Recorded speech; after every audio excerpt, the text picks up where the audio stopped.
राष्ट्रवादी शरद पवार गुट को संसद में कार्यालय मिलने पर शरद पवार गुट की सांसद सुप्रिया सुले की प्रतिक्रिया सामने आई है।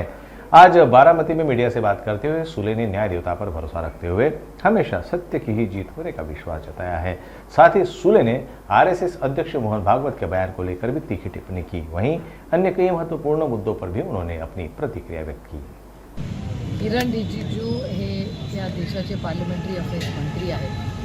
आणि अर्थातच अनेक वेळा पार्लमेंटमध्ये अनेक वर्ष किरण रिजिजूंनी एकत्र काम केलेलं आहे आणि त्याच्यामुळे अनेक वेळा जरी आम्ही विरोधात पक्षात असलो तरी सातत्याने काही बिलं पास करायची असतील किंवा काही कामकाजाबद्दल अनेक वेळा विरोधी पक्ष आणि सत्तेतले लोक हे एकत्र काम करत असतात आणि अनेक बिलं अशी असतात जी देशाच्या हिताची असतात, तेव्हा आम्ही एकत्रपणे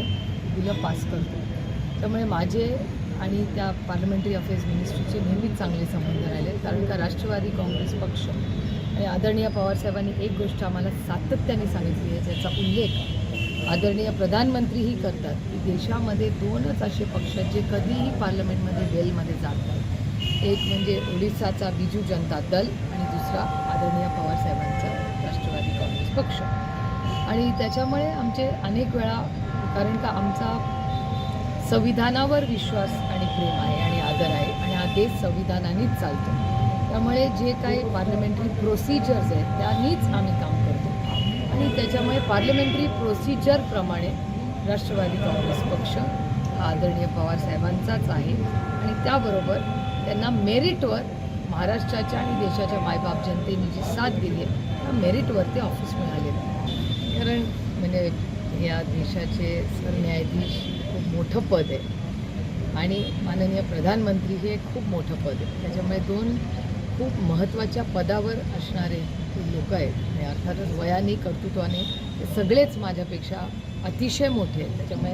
लहानतोंडी मोठा घास मी घेणं योग्य नाही।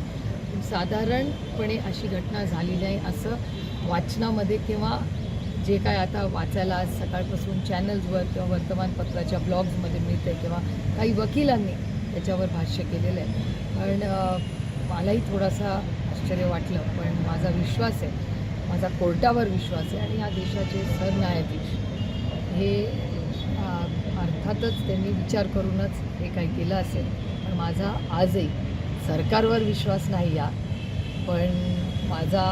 कोर्टावर आजही विश्वास आहे।